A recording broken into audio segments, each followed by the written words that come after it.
ইফতার এবং দোয়া মাহফিল অনুষ্ঠানের সম্মানিত সভাপতি, মঞ্চে উপস্থিত বাংলাদেশ জাতীয়তাবাদী দল বিএনপির সম্মানিত মহাসচিব জনাব মির্জা ফখরুল ইসলাম আলমগীর, উপস্থিত স্থায়ী কমিটির সম্মানিত সদস্য জনাব সালাউদ্দিন আহমেদ সহ উপস্থিত নেতৃবৃন্দ এবং আমার সামনে উপস্থিত বাংলাদেশ জাতীয়তাবাদী দল বা বাংলাদেশি জাতীয়তাবাদের আদর্শে সকল এখানে উপস্থিত এবং অনলাইনে কানেক্টেড সকল সাইবার যোদ্ধাগণ, আসসালামু আলাইকুম।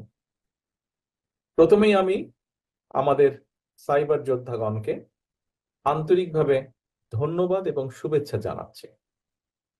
জানাচ্ছি এ কারণে আপনাদের সাথে খুব সম্ভবত এটাই এত বড় স্কেলে এটাই আমার প্রথম এরকম একটা ইন্টারাকশন, এবং ধন্যবাদ জানাচ্ছি যে যেদিন থেকে বাংলাদেশের জনগণের ঘাড়ে, বাংলাদেশের গণতন্ত্রের ঘাড়ের উপরে স্বৈরাচার চেপে বসেছিল, তখন থেকে আপনারা আস্তে আস্তে সংঘবদ্ধ হয়ে ছোট পরিসর থেকে শুরু করে বড় একটি পরিসরের মাধ্যমে যেভাবে আপনারা জনগণের কথা তথা বিরোধী দলীয় নেতা কর্মীর কথা আপনারা তুলে ধরেছেন আপনাদের প্ল্যাটফর্মগুলোর মাধ্যমে একত্রিত ভাবে, যে যুদ্ধ আপনারা করেছেন, যার কারণে আপনাদেরকেও বিভিন্ন রকম অত্যাচার নির্যাতনের মধ্যে দিয়ে যেতে হয়েছে অনেককে, সেগুলো পেরিয়ে আজকে আপনারা এখানে এসেছেন এবং যে পরিস্থিতি মোকাবেলা করে আপনারা এসেছেন, যে কঠিন পরিস্থিতি, সেই পরিস্থিতি সাহসের সাথে মোকাবেলা করার জন্য আপনাদেরকে আন্তরিকভাবে ধন্যবাদ জানাচ্ছি আমি প্রত্যেকটি মানুষকে, প্রত্যেকটি যোদ্ধাকে। প্রিয় সহকর্মীবৃন্দ, এখানে বক্তারা বিভিন্ন বক্তব্য রেখেছেন। মহাসচিব সাহেব ওনার বক্তব্যে একটি কথা বলেছেন, আমিও নোট করে রেখেছি যে এই কথাটি বলবো আপনাদের সামনে। সেই কথাটি হচ্ছে, আমরা যারা রাজনীতি করি, রাজনৈতিক অ্যাক্টিভিস্ট বা রাজনৈতিক কর্মী, আমরা কত কিছুদিন ধরে বলছি যে যে ষড়যন্ত্র ছিল দেশের বিরুদ্ধে, দেশের জনগণের বিরুদ্ধে, বাংলাদেশের গণতন্ত্রের ভিত্তির বিরুদ্ধে যে ষড়যন্ত্র ছিল, একটি ষড়যন্ত্র আবারও শুরু হয়েছে।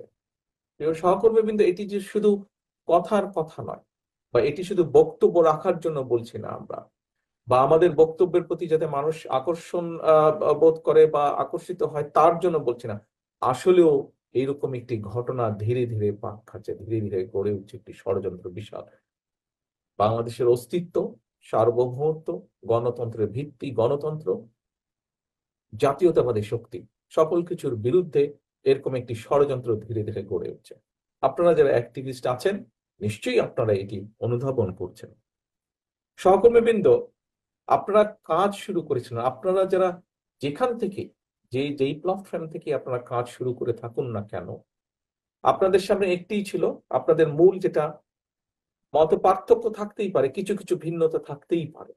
কেউ কেউ বলেছেন বিভিন্ন রকম গ্রুপের বিষয় একটি আছে, কিন্তু দেখেন একটি বিষয় কমন কিন্তু হতেই পারে। আপনারা এদিকে 5 জন আছেন, ওদিকে 5 জন, এই 5 জনের সাথে ওই 5 জনের হয়তো কিছু কিছু বিষয় মত পার্থক্য থাকতেই পারে, কিন্তু আপনারা এই ঘরে আজকে যারা বসে আছেন, আপনারা অনেকেই যারা আজকে অনলাইনে কানেক্টেড আছেন, কেউ কেউ পার্টিসিপেট করেছেন, কেউ কেউ হয়তো শুধু দেখছেন। কেন দেখছেন, কেন কানেক্টেড আছেন যারা? কারণ তাদের এবং যারা বসে আছেন তাদের সকলের একটি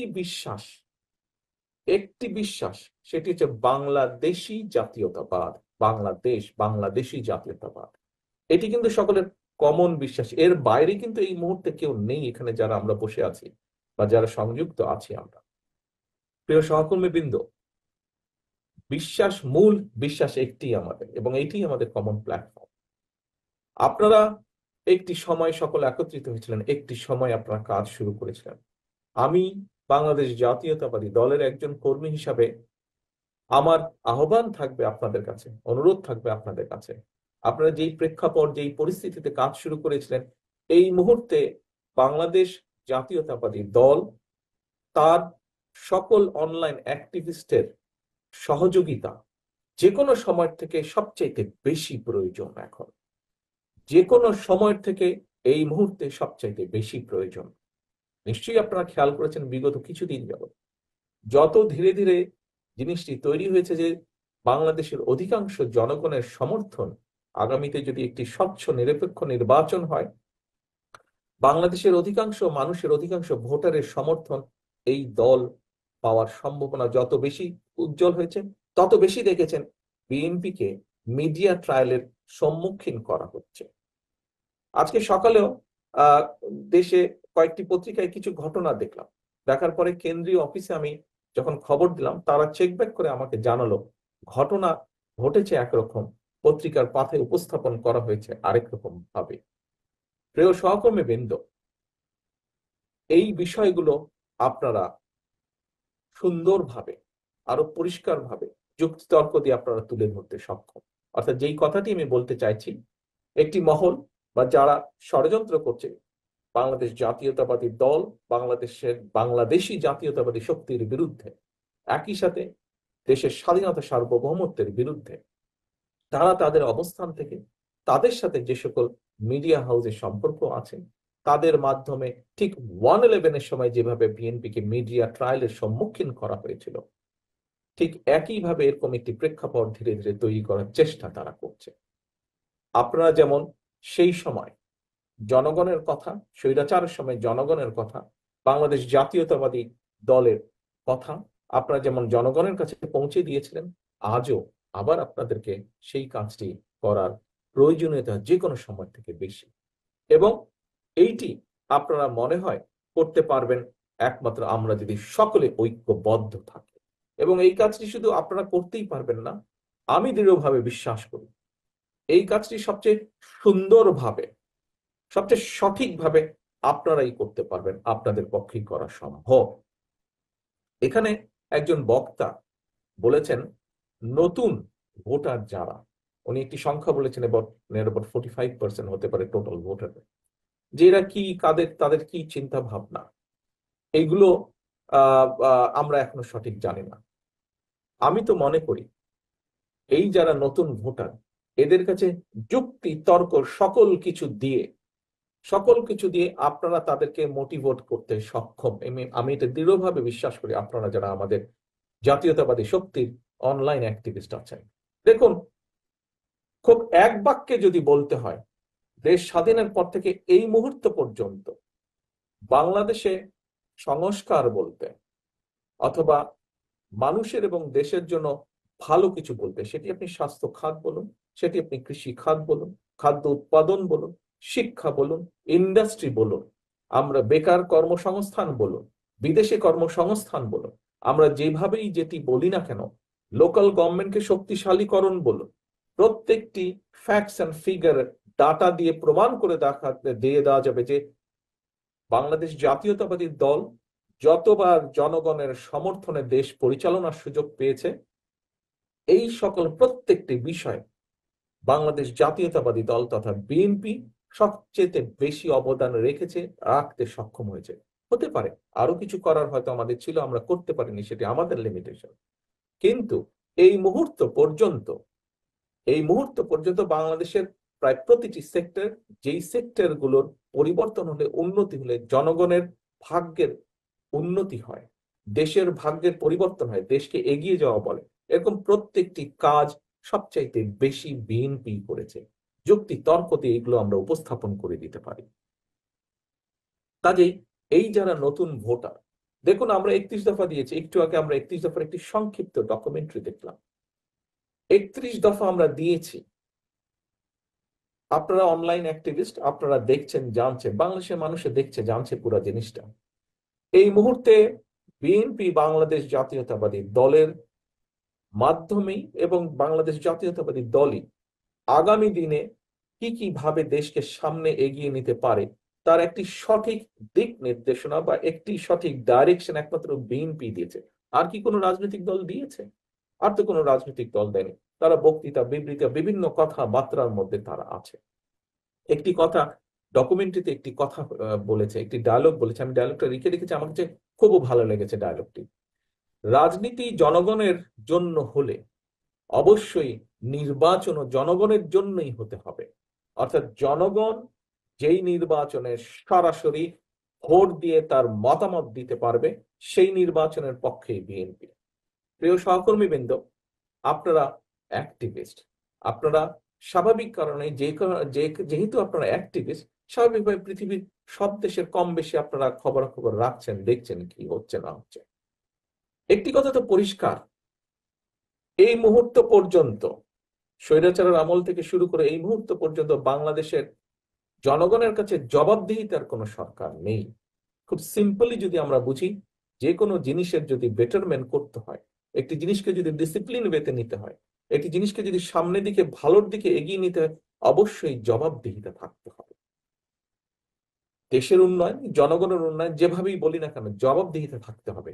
দেশে যখনই একটি জবাবদিহিতামূলক সরকার থাকবে, যারা জবাব দিতে বাধ্য থাকবে জনগণের কাছে, সংসদের মাধ্যমে জনগণের কাছে, সংসদের রিপ্রেজেন্টেটিভ যারা, সদস্য যারা, তারা জনগণকে রিপ্রেজেন্ট করে, কাজেই সংসদের মাধ্যমে জনগণকে জবাবদিহি করতে যারা বাধ্য থাকবে, যেই সরকার বাধ্য থাকবে, একমাত্র সেই সরকারের পক্ষেই সম্ভব মানুষের জন্য ভালো কিছু করা, দেশের জন্য ভালো কিছু করা। সহকর্মীবৃন্দ, আমাদের দলের অবস্থান থেকেই তো আমরা বলেছি একজন ব্যক্তি পরপর দুবারের বেশি প্রধানমন্ত্রী হতে পারবে না। আমাদের দলের অবস্থান থেকেই তো আমরা বলেছি যে আমরা তত্ত্বাবধায়ক ব্যবস্থার আবার ইন্ট্রোডিউস করতে চাই দেশের মধ্যে। দলের অবস্থান থেকে আমরা বলেছি যে সমাজে এমন কিছু মানুষ আছেন যারা হয়তো রেগুলার রাজনীতির মধ্যে নেই, কিন্তু তারাও এই দেশের দেশের জনগণের ভাগ্যের পরিবর্তনে কন্ট্রিবিউট করতে পারে, এবং সেই সকল মানুষের সমন্বয় আমরা একটি আপার হাউস করতে চাই। এই যে সুন্দর সুন্দর কথা যারা এখন অনেকেই বলছেন, এই কথাগুলো তো সেই সময় 2.5 বছর আগে সেই স্বৈরাচারের রক্তচক্ষুকে উপেক্ষা করে একমাত্র বিএনপি বলেছিল। এখন অনেকেই অনেক রকম খুব বড় গলায় অনেক কিছু বলছে, কিন্তু সেদিন আপনাদেরই দল, আপনাদের এই প্রিয় দল, যার জন্য আপনারা, যার কথা প্রচার করতে গিয়ে আপনাদের মধ্যে অনেকেই বিভিন্ন অত্যাচার নির্যাতনের শিকার হয়েছেন, আপনাদের সেই দল 2.5 বছর আগে এখানে মঞ্চে যারা উপস্থিত নেতৃবৃন্দ আছেন, তারা সেদিন উপস্থিত ছিলেন। পুরো জাতির সামনে আমরাই উপস্থাপন করেছি যে ইয়াস, কারণ ওই যে একটি কথা বলেছি, বিএনপি রাজনীতিই তো করে জনগণের জন্য, দেশের জন্য, এবং তখনই আমরা অনুধাবন করতে সক্ষম হয়েছি। 2017 সালে দেশনেত্রী খালেদা জিয়া ভিশন 2030 দিয়েছিলেন। কেন? কারণ আমরা বুঝতে পেরেছি স্বৈরাচারের পতন অবশ্যম্ভাবী, পতন হতেই হবে, এর বাইরে কোনো রাস্তা নেই। এবং পতন হওয়ার পরে তারা দেশকে যে অবস্থায় নিয়ে গেছে, দেশকে, রাষ্ট্রকে মেরামত করতে হবে, গড়ে তুলতে হবে। 20-22 কোটি মানুষের দেশ, আমরা যদি সঠিক পরিকল্পনা না নেই, সঠিক প্ল্যানিং না দেই, এই দেশকে গড়ে তোলা সম্ভব না। এবং সেই সময়, আজ থেকে 2.5 বছর আগে বিএনপির নেতৃত্বই তারা স্বৈরাচারের রক্তচক্ষু উপেক্ষা করে সেদিন জাতির সামনে উপস্থাপন করেছিলেন। কাজেই প্রিয় সহকর্মী বৃন্দ, অনলাইন অ্যাক্টিভিস্ট বৃন্দ, প্রিয় সহকর্মী বৃন্দ, আজকে এই যে 45% বলুন আর 12 কোটি ভোটারই বলুন, আমাদেরকে যুক্তি তর্ক দিয়ে তাদের সামনে উপস্থাপন করতে হবে। এবং এই 45% যে তরুণ ভোটারদের কথা বলেন, হতে পারে তারা কখনো ভোটার দেয়নি, ভোট দেওয়ার সুযোগ তারা পায়নি, সুযোগই তো তাদেরকে দেওয়া হয়নি। কাজেই এইসব তরুণরা কিন্তু যুক্তি তর্ক দিয়ে চলে, যুক্তি তর্ক দিয়ে চলে, অনেকে অনেক কথা বলতেই পারে। সবচেয়ে বড় বিষয় হচ্ছে নিয়ত। 2001 সালে আমাদেরও 2/3 ছিল, আমরা তো তত্ত্বাবধায়ক সরকারের ব্যবস্থা আমরা চেঞ্জ করে দেইনি। আমরা সেটি বিশ্বাস করতাম যে নিরপেক্ষ নির্বাচনের মাধ্যমে জনগণের has all the right two তাদের পছন্দ সেই সরকারকে বেছে নাও। প্রিয় সহকর্মীবৃন্দ, একটি কথা আমি কিছুদিন আগেও বলেছিলাম, দুর্নীতি দমন কমিশন তৈরি হয়েছিল আমাদের গতবার যখন আমরা সরকার পরিচালনার দায়িত্বে ছিলাম। সেখানে কিন্তু একটি আইন ছিল। কি আইন ছিল? দুর্নীতি দমন কমিশন তাদের ইচ্ছা মতন যে কোনো ব্যক্তির বিরুদ্ধে যদি সন্দেহ হয়, তার বিরুদ্ধে ইনভেস্টিগেট করতে পারবে, কোনো সরকারের পারমিশন লাগবে না। আমরা দেখেছিলাম পরবর্তীতে এসে পলাতক যে স্বৈরাচার, তারা সেটিকে পরিবর্তন করে দিয়েছিল, যে তাদের পারমিশন নিয়ে, সরকারের পারমিশন নিয়ে দুদককে কোনো ব্যক্তির বিরুদ্ধে কোনো ইনভেস্টিগেশন করতে হবে। প্রিয় সহকর্মীবৃন্দ, এই দুটো এক্সাম্পল আপনাদের সামনে কেন আমি দিলাম?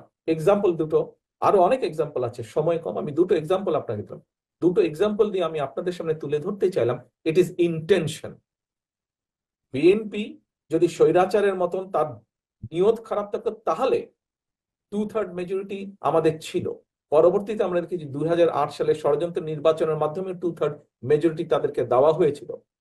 কিন্তু তারা, যেহেতু তাদের নিয়ত ভালো ছিল না, সেই জন্য তারা সরকার ব্যবস্থা পরিবর্তন করেছিল, তত্ত্বাবধায়ক সরকার ব্যবস্থা। যেহেতু তাদের নিয়ত ভালো ছিল না, সেই জন্য তারা দুদকের আইন পরিবর্তন করেছিল। কিন্তু হতে পারে আমাদের কিছু কিছু ক্ষেত্রে হয়তো আমরা সফল হতে পারিনি, কিন্তু আমাদের নিয়ত ঠিক ছিল। 2/3 থাকার পরও বাংলাদেশ জাতীয়তাবাদী দল, দেশনেত্রী খালেদা জিয়া পরিবর্তন করেননি সরকার ব্যবস্থা। আমাদের হাতে সেই সময় রাষ্ট্র ক্ষমতা থাকার পরও আমরা চেয়েছি দুদক ইন্ডিপেন্ডেন্টলি স্বাধীনভাবে কাজ করুক। কারণ সত্যিকার ভাবেই বিএনপি চেয়েছে এই দেশে দুর্নীতি নির্মূল হোক, অথবা দুর্নীতি এমন এক পর্যায়ে আসুক যেটি দেশকে ক্ষতিগ্রস্ত করবে না, অথবা দুর্নীতি দূর করতে যা বোঝায় সেই কাজটি দুর্নীতি দমন কমিশন স্বাধীনভাবে করুক। আমাদের ইন্টেনশন এটা ছিল। It is all about intention. কাজেই আমরা সেজন্যই আজকে থেকে 2.5 বছর আগে, আমাদের ইন্টেনশন ভালো বলে আমরা 2.5 বছর আগেই আমরা রাষ্ট্র মেরামতের পরিকল্পনা দিয়েছি। রাষ্ট্র কিভাবে মেরামত করবো প্রত্যেকটি সেক্টরে। প্রিয় সহকর্মীবৃন্দ, আজান দিবে এখনই, বক্তব্য শেষ করে দিতে চাই আমি দ্রুত। আজ আপনারা সকলে একত্রিত হয়েছেন। আপনারা ইফতারে যেভাবে একত্রিত বসেছেন, যারা দেশে আছেন বা কাছাকাছি আছেন তারা একত্রিত বসেছেন। আমাদের আরো শত হাজারো অ্যাক্টিভিস্ট আছেন, যারা কেউ কেউ হয়তো দেশে নেই। যারা দেশে আছেন তারা হয়তো এই মুহূর্তে কাছে নেই, ঢাকায় নেই, হয়তো দেশের বিভিন্ন প্রত্যন্ত অঞ্চলে ছড়িয়ে আছেন। আপনাদের সকলের কাছে যে কথা দিয়ে শুরু করেছিলাম সেই কথা দিয়ে আমি শেষ করতে চাই। সকলের কাছে আমার একান্ত আহ্বান থাকবে, অনুরোধ থাকবে। হতেই পারে আমাদের মধ্যে কিছু কিছু মত পার্থক্য থাকতে পারে হয়তো, কিন্তু আপনাদেরকে এই দলের, এই আদর্শের, বাংলাদেশ জাতীয়তাবাদী যে আদর্শ, সেই আদর্শের আপনাদেরকে প্রয়োজন যে কোনো সময় থেকে সবচাইতে বেশি প্রয়োজন। এই মুহূর্তে একমাত্র আপনাদের পক্ষেই সম্ভব, আপনারা যদি সকলে ঐক্যবদ্ধভাবে কাজ করেন, আপনাদের পক্ষেই সম্ভব আগামী দিনে বিএনপি বাংলাদেশকে, বাংলাদেশের জনগণের জন্য কি করতে চায়, যুক্তি তর্ক দিয়ে সেগুলো জনগণের সামনে উপস্থাপন করা, যুক্তি তর্ক দিয়ে সেই 45% কাছে নিয়ে যাওয়া, যুক্তি তর্ক দিয়ে ঘরে ঘরে মানুষের কাছে পৌঁছে দেওয়া। প্রিয় সহকর্মীবৃন্দ, আপনাদের ঐক্য, আপনাদের সহযোগিতা কামনা করে আমি আমার বক্তব্য শেষ করছি। ইনশাআল্লাহ সকলে ভালো থাকবেন, সুস্থ থাকবেন। আল্লাহ হাফেজ। বাংলাদেশ জিন্দাবাদ।